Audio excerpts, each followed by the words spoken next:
रीमा झा। आज मैं आप लोगों को इस वीडियो के माध्यम से उस महत्वपूर्ण धारा के बारे में विस्तार में बताऊंगी जिसे जानना विधि क्षेत्र ही नहीं अपितु सामान्य नागरिक के लिए भी उतना ही जरूरी है। आज मैं आप लोगों को बताने जा रही हूँ कि आईपीसी की धारा 302 क्या है।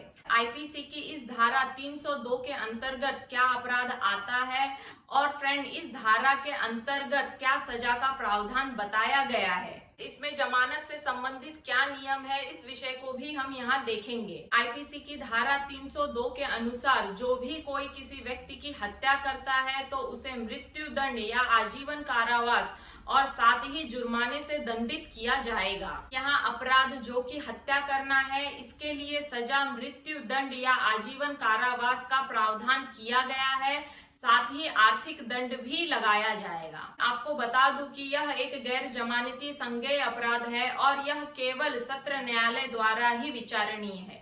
जब भी हम फिल्मों या किसी अन्य जगह पर सुनते हैं कि हत्या के मामले में अदालत ने आईपीसी की धारा 302 के तहत किसी को हत्या का दोषी पाया है, तब उसके बाद कोर्ट दोषी को मृत्यु दंड या आजीवन कारावास की सजा सुनाती है। लेकिन यहाँ यह जानना बहुत जरूरी है कि आईपीसी की धारा 302 दंड के बारे में बात करती है, न कि अपराध के बारे में। यहाँ सामान्य लोगों को कंफ्यूजन रहता है। यह धारा हत्या करने के अपराध पर लागू होती है, इसको यहाँ हम क्लियर करेंगे। किन मामलों में नहीं अप्लाई होती है आईपीसी की धारा 302। आईपीसी में धारा 302 में बताया गया है कि यदि कोई मामला इस धारा के अंतर्गत आके इसकी सभी शर्तों को पूरा करता है तभी केवल यह धारा 302 अप्लाई हो सकती है। पर अगर कोई मामला धारा 302 के सभी शर्तों को पूर्ण रूप से नहीं करता है तो फिर धारा 302 के अतिरिक्त किसी और धारा का प्रयोग किया जाएगा, लेकिन धारा 302 का प्रयोग नहीं हो सकता है।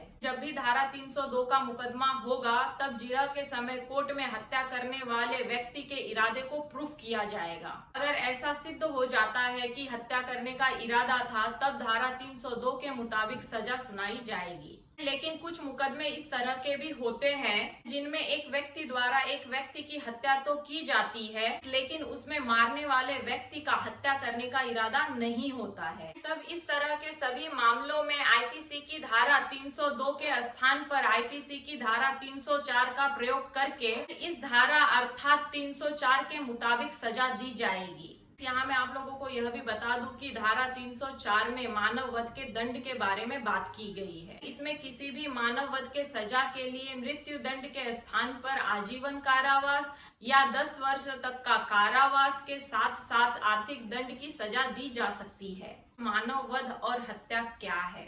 आईपीसी की धारा 299 में दिया गया है आपराधिक मानव वध के बारे में। इस धारा के अनुसार जब भी कोई व्यक्ति किसी दूसरे व्यक्ति को मारने के इरादे से या किसी व्यक्ति के शरीर पर ऐसी चोट पहुंचाने के इरादे से हमला या वार करेगा और इस वजह से उस व्यक्ति की मृत्यु की संभावना हो या जानबूझकर कोई ऐसा काम करे जिस वजह से किसी व्यक्ति की मृत्यु की संभावना हो तो ऐसे मामलों में मारने वाला व्यक्ति आपराधिक तौर पर मानव वध का अपराध करता है। यह एक आपराधिक अपराध के श्रेणी में आता है, इसीलिए इसके लिए भी आईपीसी में सजा का प्रावधान दिया गया है। मानव वध के सजा के लिए आईपीसी की धारा 304 में दिया गया है।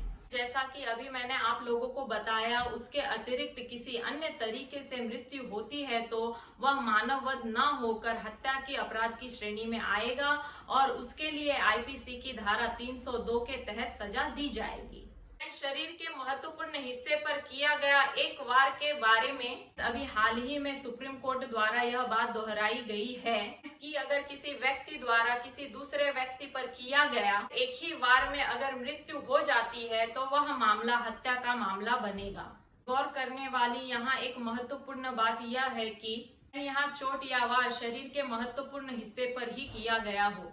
इस प्रकार आईपीसी की धारा 302 के तहत हत्या का मामला समझा जा सकता है। यह बात तब विचार की गई जब न्यायमूर्ति श्री M.R. शाह और न्यायमूर्ति श्री A.S. बोपन्ना की पीठ उच्च न्यायालय द्वारा अभियुक्तों की सजा को आईपीसी की धारा 302, 149 से धारा 304 भाग 2 में बदलने के खिलाफ मध्य प्रदेश सरकार द्वारा दायर अपील पर विचार कर रही थी। इस पीठ द्वारा कहा गया कि आरोपी राम अवतार के वजह से लगी चोट शरीर के महत्वपूर्ण हिस्से यानी सिर पर चोट लगी थी और ये उसके लिए जानलेवा साबित हुई। इस वजह से आईपीसी की धारा 302 के तहत हत्या का मामला समझा जा सकता है। आईपीसी की धारा 302 में सजा क्या होगी?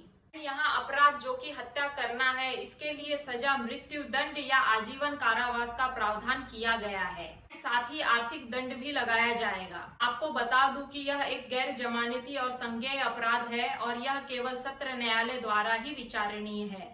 आईपीसी की धारा 302 में जमानत का प्रावधान। आईपीसी की धारा 302 का अपराध एक प्रकार से बहुत ही गंभीर, संगीन और गैर जमानती अपराध है। इस अपराध के लिए मृत्यु दंड या आजीवन कारावास तक की सजा के साथ साथ जुर्माने का भी प्रावधान किया गया है। ऐसे अपराध से किसी भी आरोपी का बच निकलना बहुत ही मुश्किल होता है, क्योंकि आईपीसी में कुछ ही अपराध ऐसे हैं जिनमें मृत्यु दंड जैसी सबसे खतरनाक सजा तक सुनाए जाने के प्रावधान है। आपने यहाँ आईपीसी की धारा 302 के विषय में संपूर्ण जानकारी प्राप्त की। यदि आपका कोई प्रश्न हो तो आप कमेंट बॉक्स में कमेंट जरूर करें।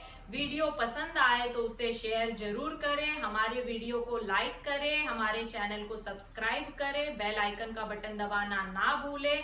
Thank you for watching my channel Advocate Reema Jha।